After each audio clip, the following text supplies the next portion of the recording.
नमस्कार दोस्तों, स्वागत है आपका आपके अपने YouTube channel engineering coaching centre में। आज हम देखेंगे कक्षा 10 के फिजिक्स का पहला चैप्टर रिफ्लेक्शन ऑफ लाइट अर्थात प्रकाश का परावर्तन। चलिए आते हैं चैप्टर पे। प्रकाश अर्थात लाइट। प्रकाश कहते हैं किसको है? तो प्रकाश एक विद्युत चुंबकीय तरंग है जो समांगी माध्यम से सीधी रेखा में क्या करती है? गमन करती है। अब विद्युत चुंबकीय तरंग कहते हैं किसको है? तो विद्युत चुंबकीय तरंग उन तरंगों को कहते हैं जिनमें विद्युत क्षेत्र और चुंबकीय क्षेत्र एक दूसरे के क्या रहते हैं? लंबवत रहते हैं, परपेंडिकुलर रहते हैं तथा एक दूसरे के लंबवत ही ये क्या करते हैं? कंपन करते हैं, या बोले तो सिंपल भाषा में, साधारण भाषा में गति करते हैं। उनको क्या कहेंगे हम? विद्युत चुंबकीय क्षेत्र अर्थात इलेक्ट्रोमैग्नेटिक फील्ड कहते हैं। आगे क्या कह रहा है? आगे कह रहा है प्रकाश एक विद्युत चुंबकीय तरंग है जो समांगी माध्यम। तो समांगी माध्यम किसको कहते हैं?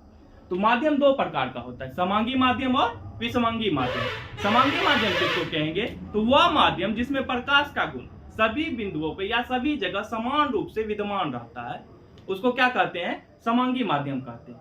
अब इसको हम कैसे समझे कि प्रकाश का गुण सभी जगह समान विद्यमान रहता है? तो मान लीजिए कि एक रूम है, रूम में अगर हम लाइट जलाते हैं, बल्ब जलाते हैं, बिजली का जो आता है उसको जलाते हैं, तो वह क्या करता है? पूरे रूम को क्या करता है? उजाला से भर देता है। यानी हर बिंदुओं पे या हर जगह क्या करता है? वो समान रूप से प्रकाश को क्या करता है? वितरित करता है, प्रकाशित करता है पूरे रूम को। तो इसलिए हम लाइट को क्या कह सकते हैं? लाइट क्या है? समांगी माध्यम से क्या करती है? सीधी रेखा में गमन करती है। अर्थात लाइट जो है वो हमेशा सीधी रेखा में गमन करती है। या हम दूसरे तरीके से इसका डिफिनेशन क्या कह सकते हैं? तो प्रकाश वह कारक है जिसकी सहायता से हम वस्तुओं को देख सकते हैं। यानी प्रकाश की सहायता से ही हम क्या कर सकते हैं? किसी वस्तुओं को देखते हैं। तो अब वस्तु जो है, चलिए आते हैं वस्तु पे। वस्तु जो है वो दो प्रकार की होती है। आप लोगों ने पहले भी पढ़ा होगा कि वस्तुएं दो प्रकार की होती हैं, प्रदीप्त वस्तुएं और अप्रदीप्त वस्तुएं। प्रदीप्त वस्तु किसको कहेंगे? तो ऐसी वस्तुएं जो क्या करती हैं? स्वयं प्रकाश उत्सर्जित करती है, उनको क्या कहते हैं? प्रदीप्त वस्तुएं कहते हैं। अगर प्रदीप्त वस्तुएं स्वयं प्रकाश उत्सर्जित करती हैं तो अप्रदीप्त वस्तुएं क्या करेंगी? स्वयं प्रकाश उत्सर्जित नहीं करती हैं। तो इसका डिफिनेशन क्या हो जाएगा? ऐसी वस्तुएं जो स्वयं प्रकाश उत्सर्जित नहीं करती हैं क्या कहलाती हैं? अप्रदीप्त वस्तुएं कहलाती हैं। अब एग्जांपल देखते हैं हम प्रदीप्त वस्तुएं का। जैसे सूर्य, सभी ने सूर्य के बारे में तो जाना ही है कि सूर्य को क्या रहता है? स्वयं का प्रकाश रहता है। वह स्वयं के प्रकाश से क्या करता है? सारे जग को, पूरे ब्रह्मांड को क्या करता है? प्रकाशित करता है। अब मोमबत्ती है, मोमबत्ती के पास क्या है? जलती हुई जो मोमबत्ती होती है उसके पास भी स्वयं का प्रकाश होता है। विद्युत बल्ब क्या है? उसके पास भी स्वयं का प्रकाश है। अब अप्रदीप्त वस्तुएं में क्या आ जाएगा? एग्जांपल, अप्रदीप्त वस्तुएं में क्या आएगा? टेबल है, कुर्सी है, ये बोर्ड है, हमारे पास जो ये मार्कर है, ये सारी चीज क्या होंगी? अप्रदीप्त वस्तुएं होंगी। क्यों कहेंगे इसको अप्रदीप्त वस्तुएं? क्योंकि इनके पास खुद का प्रकाश है नहीं है। इसलिए ऐसी वस्तुएं जिनके पास खुद का प्रकाश नहीं होता है उन्हें हम क्या कहते हैं? अप्रदीप्त वस्तुएं कहते हैं। ऐसी वस्तुएं जिनके पास खुद का प्रकाश होता है उन्हें हम क्या कहते हैं? प्रदीप्त वस्तुएं कहते हैं। अब आते हैं एक फेमस एग्जांपल पे, चंद्रमा। चंद्रमा के देखते हैं, चंद्रमा क्या होती है? प्रकाशित होती है। मगर चंद्रमा के पास अपना प्रकाश होता है? नहीं होता है।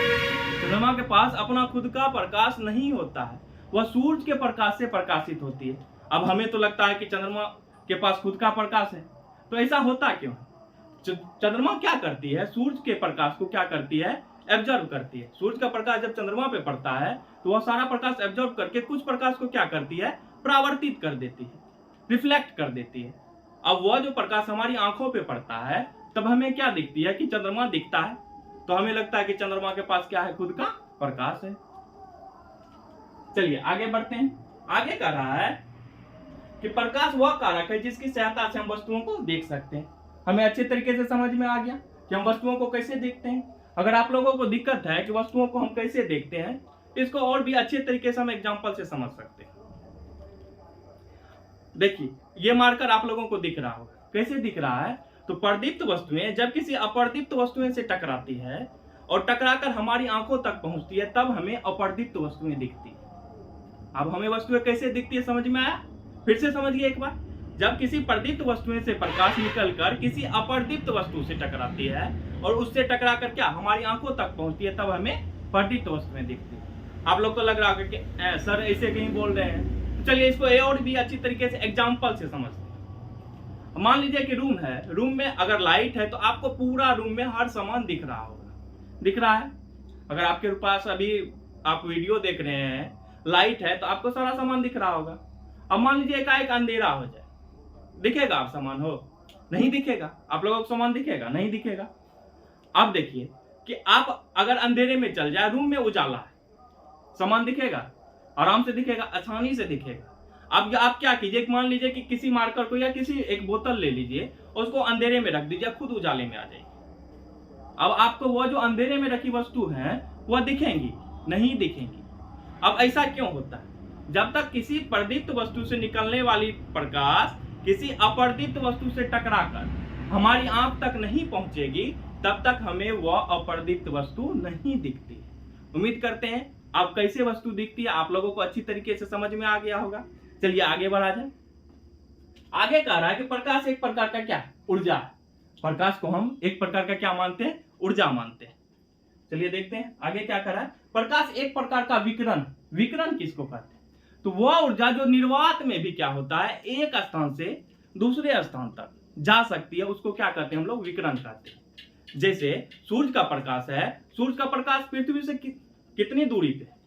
सूर्य और पृथ्वी की अगर हम डिस्टेंस की बात करें, दूरी की बात करें, तो वह कितनी दूरी पे? आप लोग अनुमान लगाइए। 1 किलोमीटर, 10, 100, 1000, लाख? जी नहीं। सूर्य से पृथ्वी की दूरी है 14 करोड़ 96 लाख किलोमीटर। अब सोचिए उतनी दूरी से सूर्य का प्रकाश हम लोगों तक पहुंचता है। अब सूर्य के प्रकाश को पहुंचने में हमारे पास कितना समय लगता है? तो 8 मिनट 20 सेकेंड लगता है सूर्य के प्रकाश को पृथ्वी तक पहुंचने में। जबकि आप लोग जानते होंगे कि वेलोसिटी ऑफ लाइट कितनी होती है, अर्थात प्रकाश की चाल कितनी होती है? 3 × 10⁸ मीटर प्रति सेकेंड होता है। अगर मीटर में गणना करें, अगर किलोमीटर में बताए तो 3 लाख किलोमीटर प्रति सेकेंड से प्रकाश ट्रेवल करती है, अर्थात प्रकाश की चाल होती है 3 लाख किलोमीटर प्रति सेकेंड। फिर भी सोचिए कि सूर्य से पृथ्वी तक किरण को आने में कितना समय लग जाता है? 8 मिनट 20 सेकेंड का समय लगता है। तो आप समझ गए। अब वहां पे जरूरी तो नहीं है कि हर जगह हवा मौजूद हो। अब सूर्य को 14 करोड़ 96 लाख किलोमीटर से प्रकाश को ट्रेवल करना है, तो हमारे यहाँ पृथ्वी का क्या है? अपना एक वायुमंडल है, उससे ऊपर क्या है? हवा मौजूद नहीं है। फिर भी क्या होता है, निर्वात में भी प्रकाश क्या करती है? एक स्थान से दूसरे स्थान तक ट्रेवल करती है। इसलिए कहते हैं कि प्रकाश एक प्रकार का क्या है? विकिरण। यानी कि वह निर्वात में भी या जहां माध्यम नहीं है वहां भी क्या कर सकती है? प्रकाश ट्रेवल कर सकती है। प्रकाश एक स्थान से दूसरे स्थान तक जा सकती है। आप लोगों को वीडियो अच्छा लगा? उम्मीद करते हैं आप लोगों को वीडियो पसंद आया होगा। तो कृपया हमें सपोर्ट करें, हमारे चैनल इंजीनियरिंग कोचिंग सेंटर को सब्सक्राइब करें। धन्यवाद।